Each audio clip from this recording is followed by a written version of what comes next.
kami memiliki beberapa catatan-catatan terhadap gerakan dakwah tauhid ini, bukan dalam arti kami ingin menggembosi atau mungkin ingin mencacati dakwah tauhid atau bahkan ingin menentang dakwah tauhid, tentu tidak. Koreksi ini yang akan kami sampaikan hanyalah upaya untuk bagaimana kita berusaha lebih menyempurnakan dakwah kita, seruan kita, ya, agar sesuai dengan apa yang diinginkan Allah Subhanahu wa taala dan telah juga dicontohkan oleh Nabi kita Muhammad sallallahu alaihi wasallam.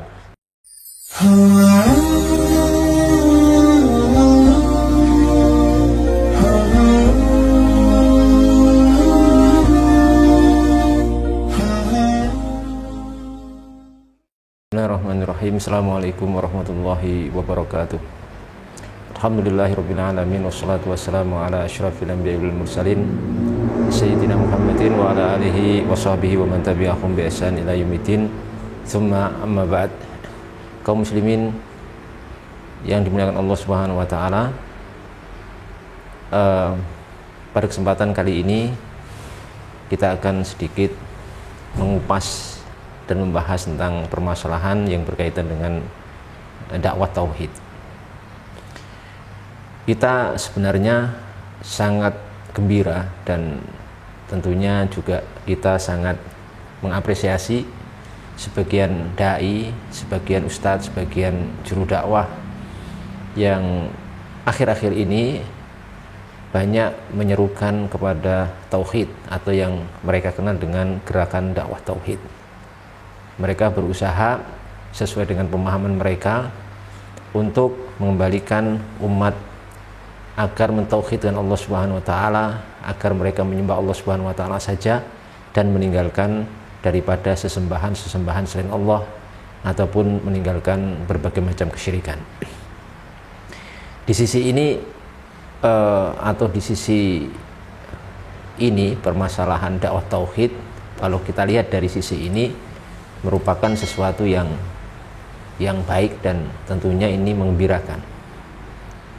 Karena pada hakikatnya dakwah para rasul yang telah Allah utus ke muka bumi, misi terbesar mereka adalah untuk merealisasikan tauhid, menyeru umat manusia kepada dakwah tauhid, dan ini merupakan misi yang paling besar dan paling penting yang mereka bawa.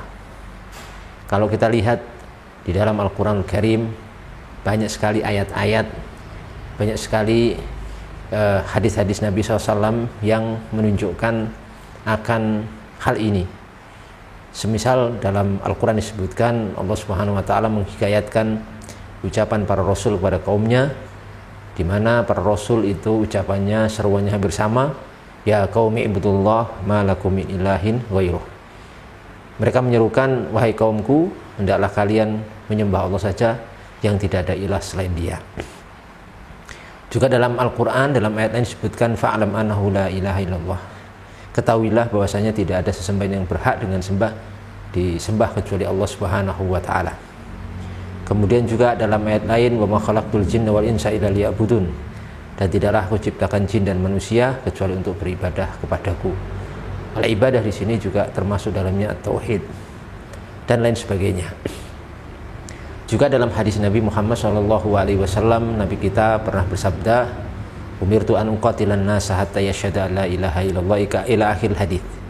Bahwasanya aku diperintah oleh Allah Subhanahu wa taala untuk memerangi manusia sampai mereka mengucapkan syahadah la ilaha illallah.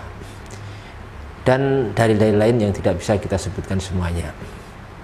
Jadi dari sisi ini, bahwa perkembangan saat ini munculnya para dai, para ustadz yang menyuruhkan pada tauhid, kemudian gerakan mereka diistilahkan dengan gerakan dakwah tauhid, ini sesuatu yang tidak bermasalah dan sesuatu yang sudah pada garisnya. Namun bersama dengan itu kami memiliki beberapa catatan-catatan terhadap gerakan dakwah tauhid ini, bukan dalam arti kami ingin menggembosi atau mungkin ingin mencacati dakwah tauhid atau bahkan ingin menentang dakwah tauhid, tentu tidak. Karena dakwah tauhid ini juga merupakan misi kita semuanya, termasuk kami. Tidak ada sesuatu yang lebih penting, tidak ada sesuatu yang lebih azim daripada mentauhidkan Allah Subhanahu wa taala dan meninggalkan kesyirikan, menyekutukan selain Allah Subhanahu wa taala. Koreksi ini yang akan kami sampaikan hanyalah upaya untuk bagaimana kita berusaha lebih menyempurnakan dakwah kita, seruan kita, ya, agar sesuai dengan apa yang diinginkan Allah Subhanahu wa taala dan telah juga dicontohkan oleh Nabi kita Muhammad SAW. Tidak ada unsur kebencian atau tidak ada unsur sentimen atau hal-hal yang lain, tapi semata-mata upaya untuk lebih memperbaiki apa yang sudah ada ini. Koreksi kami untuk saat ini ada 6 poin ya terhadap gerakan dakwah tauhid ini. Yang pertama, kalau dilihat dari sisi gerakan dakwah tauhidnya bagus, tapi kami melihat dan mengetahui bahwa gerakan ini secara materi yang disampaikan dakwah tauhid, dari sisi materi ada sebagian, kita katakan sebagian oknum, ini menunjukkan kami tidak menghakimi semuanya, tapi ada sebagian oknum yang dalam mendakwahkan tauhid ini justru terjatuh mensyirikan sesuatu yang tidak syirik. Ini wallahu ta'ala alam sebabnya apa? Mungkin karena kurangnya ilmu ya, ataupun pemahaman, ataupun literasi, ataupun pengalaman atau bagaimana. Tapi yang jelas kita dapatkan beberapa oknum dai yang menyeru pada tauhid itu selain dia menanamkan tauhid juga memerangi kesyirikan, tapi dia memerangi sesuatu yang mereka anggap syirik, padahal itu bukan kesyirikan. Dan ini sangat bahaya sekali.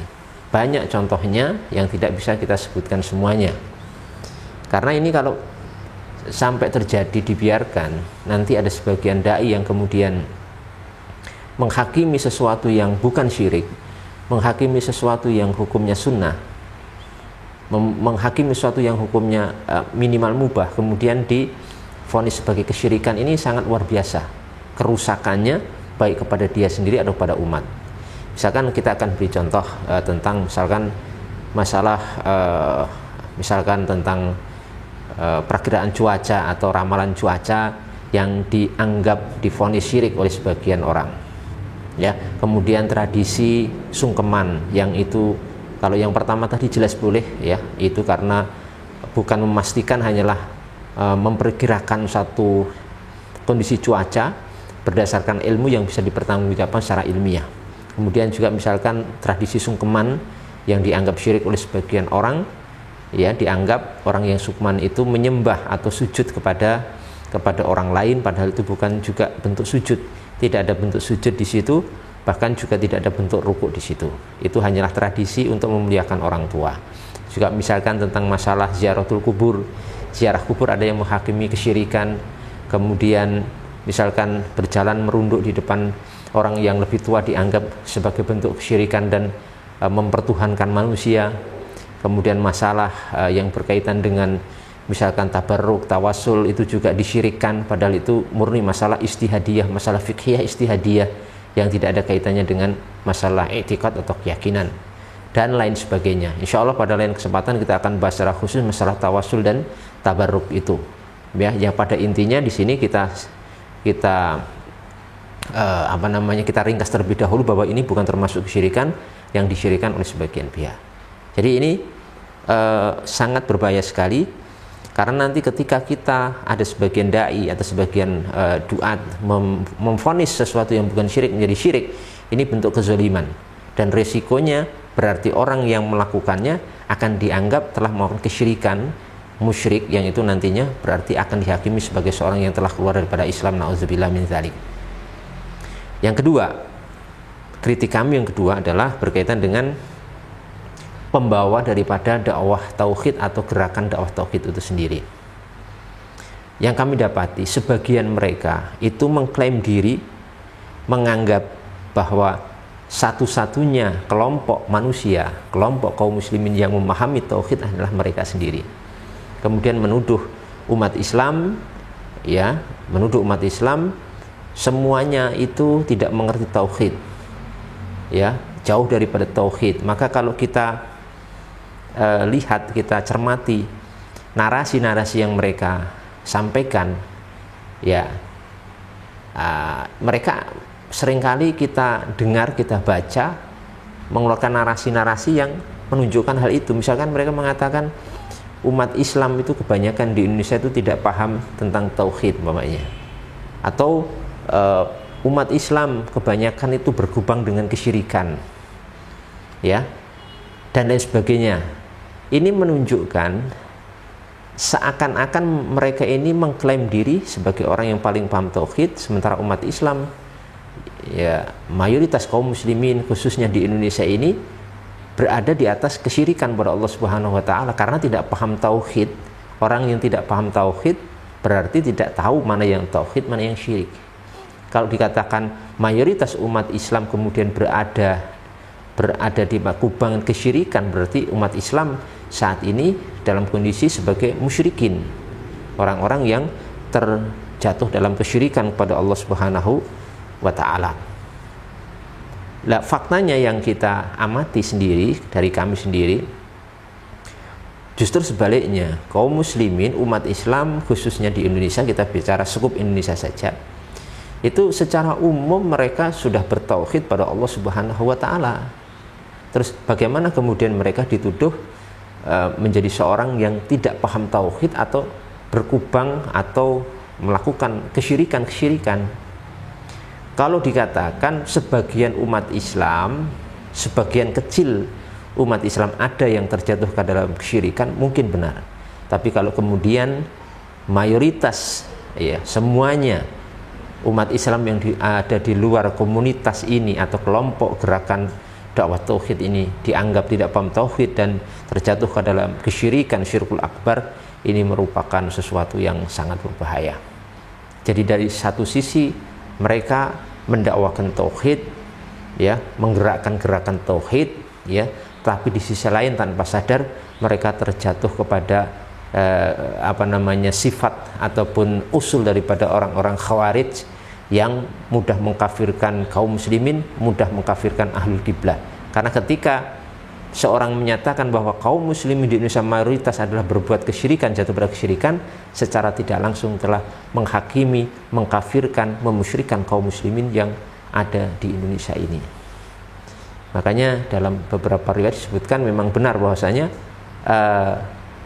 ciri utama khawarij itu adalah mengagungkan daripada para penyembah berhala, tapi justru yaqtuluna ahlul Islam, yaqtulun ahlul Islam, yaqtuluna ahlul Islam, mereka justru berusaha untuk memerangi kaum muslimin, ya, tapi mereka mengagungkan orang-orang yang justru penyembah berhala. Na'udzubillah min dzalik.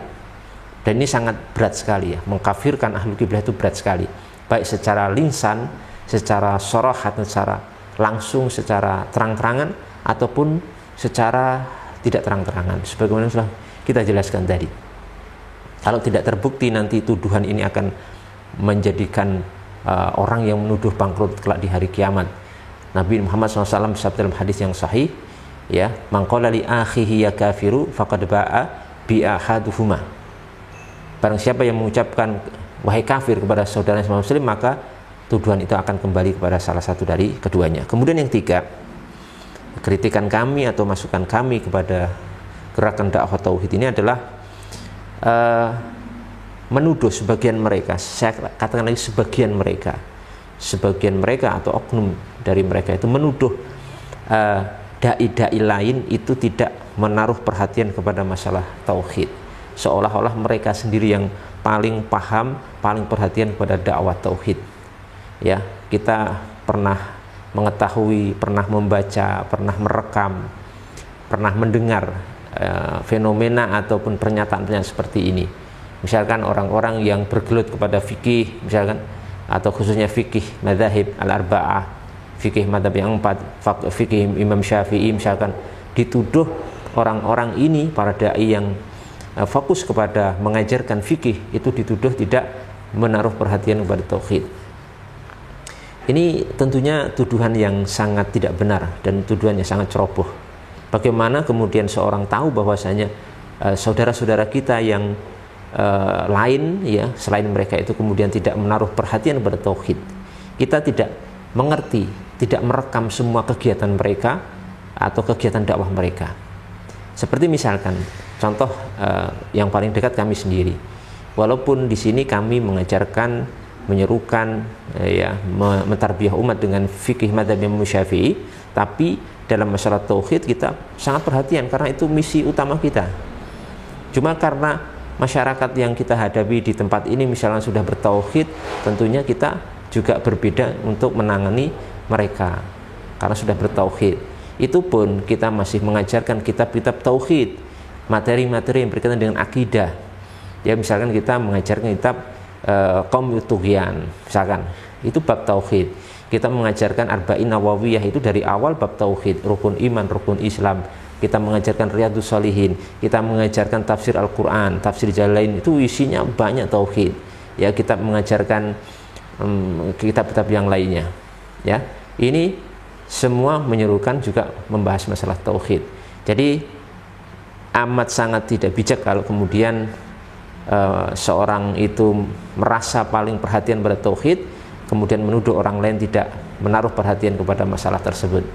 Ya, kita tidak boleh menuduh seseorang hanya melihat dari satu sisi kehidupannya atau satu sisi aktivitasnya, sementara aktivitas sisi yang lain yang lebih banyak kita tidak bisa mengetahui kondisi yang sebenarnya. Kemudian yang keempat, ada yang sebagian oknum dari gerakan dakwah tauhid ini menganggap bahwa seorang yang berdakwah tauhid itu bisa dikatakan telah berdakwah pada tauhid ketika orang itu mengajarkan kitab-kitab tertentu, kitab-kitab akidah tertentu. Selama belum mengajarkan kitab-kitab yang mereka inginkan, itu tidak dianggap telah mengajarkan, mendakwahkan tauhid. Ini juga keliru. Ya, kita sampaikan saja apa yang dimaksud oleh mereka kitab-kitab itu.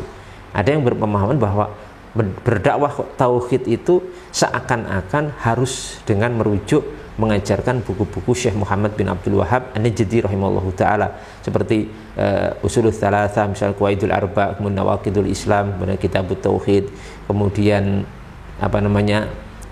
kitab-kitab yang lain karangan beliau. Ini tidak tepat. Ya, tidak tepat seperti itu. Sudah kita katakan tadi, tentu seorang memiliki pertimbangan kenapa tidak memakai buku-buku beliau. Nanti insya Allah pada video yang lain akan kita sampaikan tentang sikap kami tentang masalah isu Wahabi dan juga kitab-kitab Syekh Muhammad bin Abdul Wahhab dan pemikiran beliau. Di video yang lain insya Allah kita akan sampaikan. Tapi pada intinya tidak ada seorang pun ulama yang mengharuskan berdakwah kepada tauhid harus dengan buku-buku beliau.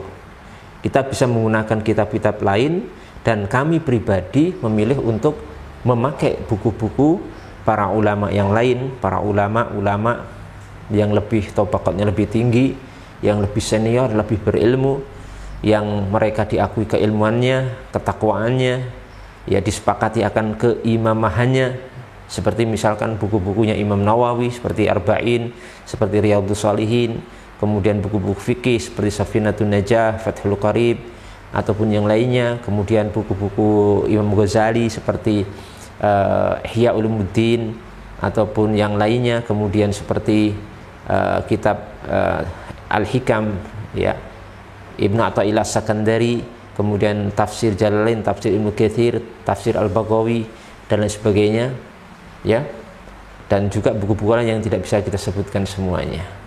Kalau ada bidang akidah Thahawiyah, Abu Ja'far At-Tahawi ya, ini semuanya ada kandungan tauhidnya, ada yang secara khusus dan ada yang secara kandungan sudah terdapat di situ. Ini poin yang keempat. Kemudian poin yang kelima,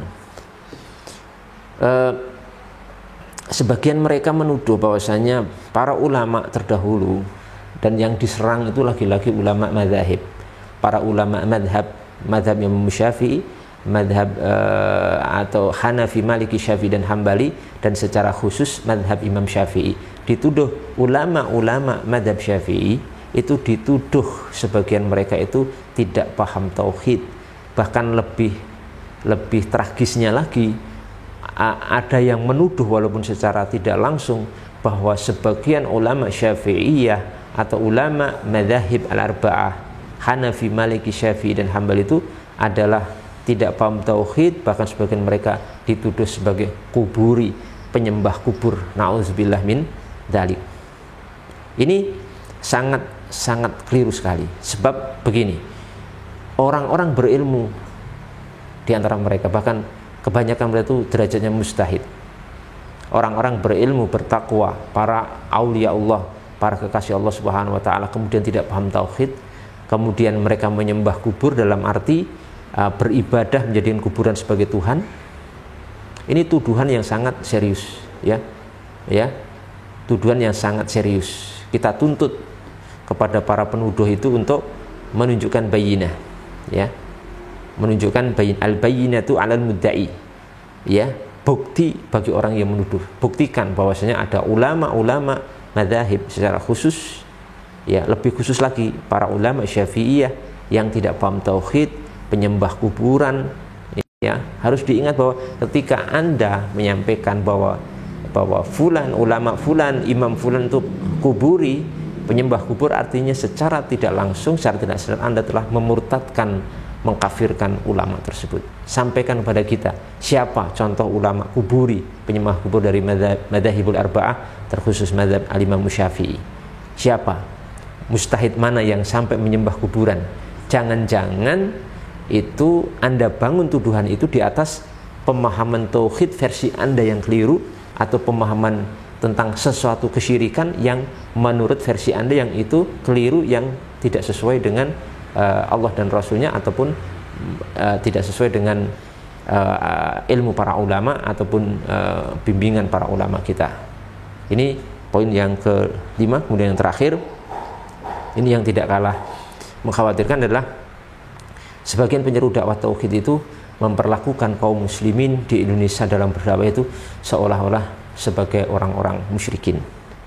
Kalau dulu Rasulullah SAW berdakwah pada Allah Subhanahu wa taala, mengajak pada tauhid, itu yang dihadapi orang-orang musyrikin, benar sekali. Memang itu mereka yang dihadapi oleh beliau adalah orang-orang musyrikin. Tapi saat ini itu berbeda. Kondisinya telah berubah, bahwa yang kita hadapi itu kaum muslimin, bukan orang-orang musyrikin. Terus bagaimana kemudian kaum muslimin mayoritas di Indonesia ini dihadapi, disikapi sebagai seolah-olah orang musyrikin? Yang paham tauhid cuma mereka saja. Seluruh umat Islam di luar komunitasnya dianggap telah berbuat kesyirikan, minal musyrikin.